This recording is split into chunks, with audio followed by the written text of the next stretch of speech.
Dans la vidéo précédente, on a mis en œuvre le concept de routage statique entre les routeurs de manière à interconnecter les différents réseaux potentiellement d'une entreprise. Cette solution a l'avantage de privilégier particulièrement la vitesse de routage entre les routeurs pour des raisons assez obscures. Cependant, imaginez la complexité d'une telle infrastructure en route statique si on avait une trentaine de routeurs, de sous-réseaux, d'équipements divers et variés. Il faudrait à chaque ajout, modification de la topologie intervenir sur l'ensemble des routeurs pour revoir toutes les routes statiques, ce qui pourrait très rapidement devenir un véritable casse-tête pour les administrateurs réseau. Heureusement, dans cette optique, il existe des systèmes et des protocoles de routage dits dynamiques qui vont s'échanger l'étape de routage que nous avons réalisée de manière manuelle dans la vidéo précédente. Imaginez le capharnaüm que cela pourrait représenter pour l'interconnexion d'Internet. Il existe des milliers, des millions probablement de routes sur Internet. On ne pourrait en aucun cas envisager du routage statique. Donc dans cette vidéo, je vais présenter une alternative au routage statique avec le routage dit dynamique. Donc on va mettre en œuvre un protocole qui permet à ce que les routeurs, les deux routeurs que nous avons ici, s'échangent automatiquement l'étape de routage. Le protocole de routage que je choisis dans cette vidéo, c'est le protocole RIP, Routing Internet Protocol. Aujourd'hui, le protocole RIP est un protocole de routage dynamique utilisé en PME, mais rarement dans les grandes entreprises qui choisissent d'autres protocoles de routage dynamique beaucoup plus performants et avec des approches d'échange de tables légèrement différentes et donc optimisées pour les très grands réseaux. Donc ici, on s'occupe pour l'instant du protocole RIP qui dans de nombreux cas est suffisant. Je vais sur mon premier routeur qui dispose toujours de la route statique que j'avais configurée à la vidéo précédente. Je vais l'enlever cette route statique. Donc conft et je vais faire un no IP route 192.168.20.0 par le 192.168.30.253. Ah oui, évidemment, si j'en mets pas la moitié, ça ne fonctionne pas. Hop, donc j'enlève ma route. Hop, SHIP route. Je vérifie que ma route statique, donc je n'ai plus de ligne qui commence par S. Tout va bien.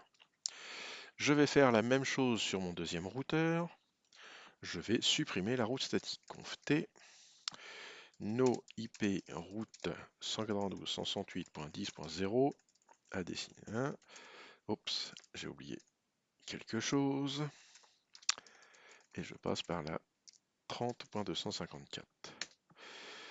End SHIP route. End SHIP route. On va y arriver.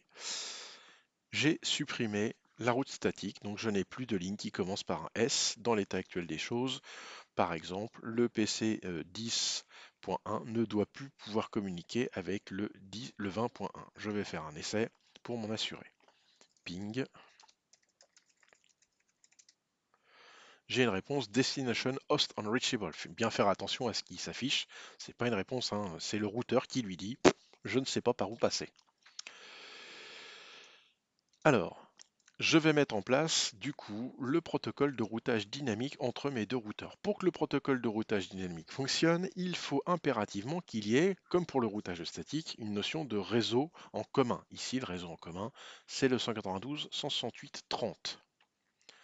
Donc, je vais sur mon routeur, je fais conft, configure terminal, et ici, je vais faire routeur RIP, tout simplement. Une chose qui est très importante à faire d'entrée de jeu, c'est de spécifier la version du protocole RIP qu'on met en place. Il existe deux versions, la V1 qui est active par défaut et la version 2 qui permet de mieux traiter les sous-réseaux. Dans notre exemple ici, nous n'avons pas de sous-réseau, mais d'une manière générale, la plupart des équipements aujourd'hui fonctionnent sur le protocole en version 2. Donc tout de suite, on va activer le mode version 2 du protocole de RIP.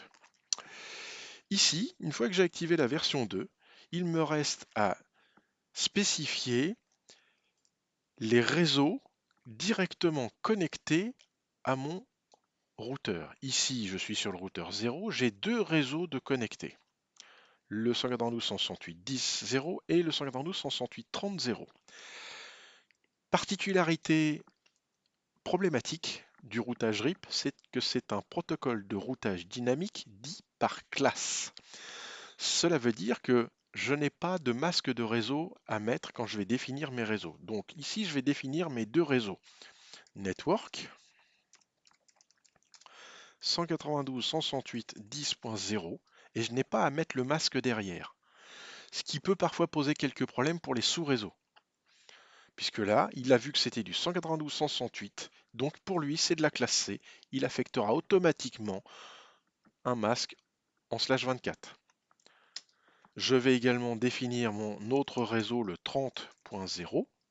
Encore une fois, je ne mets pas de masque. C'est un peu la problématique du protocole de routage RIP, il est un petit peu limité là-dessus, donc c'est un petit peu ennuyeux. Voilà, sur mon premier routeur, j'ai activé le protocole de routage dynamique RIP en version 2 et j'ai déclaré les deux réseaux connectés directement à mon routeur. C'est les deux réseaux auxquels il peut y avoir des annonces de table de routage à faire. Je vais sur mon deuxième routeur et je vais faire quasiment la même chose. Ici, conft routeur RIP version 2. Bien entendu, si un routeur est en version 2, vaut mieux que l'autre le soit aussi. Et je déclare mes réseaux. Donc 192.168.20, mon réseau de droite. Alors, il n'y a pas d'ordre en particulier pour les réseaux. Donc, je déclare le réseau 20. Et ensuite, je déclare le réseau 30.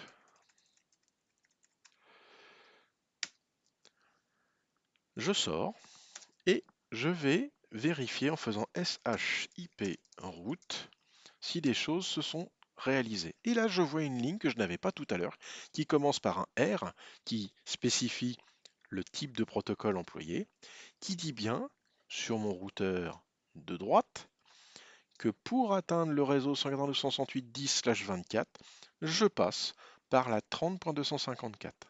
Ça se fait automatiquement via le protocole de routage dynamique RIP. Ici, je dois avoir récupéré la même chose, end, et SHIP route. Je retrouve également une ligne qui commence par un R, qui est ici, qui me dit que pour atteindre le 192.168.20/24, je passe bien par le 30.253. Grâce à ce réseau commun que mes deux routeurs ont déclaré, ici j'ai déclaré le 10.0 et le 30.0, et ici j'ai déclaré le 20.0 et le 30.0. J'ai un réseau commun qui permet à mes deux routeurs de s'échanger les tables de routage, et du coup, ce routeur-là va informer le routeur de gauche que lui, il dispose du 20.0 et le routeur de gauche va informer le routeur de droite qu'il dispose du 10.0. Normalement, maintenant, je peux de nouveau pinguer mon poste distant. En effet, je n'ai plus de message d'erreur et le ping fonctionne à nouveau. Voilà, c'était une vidéo simplifiée de la mise en œuvre du protocole RIP V2 sur un routeur Cisco.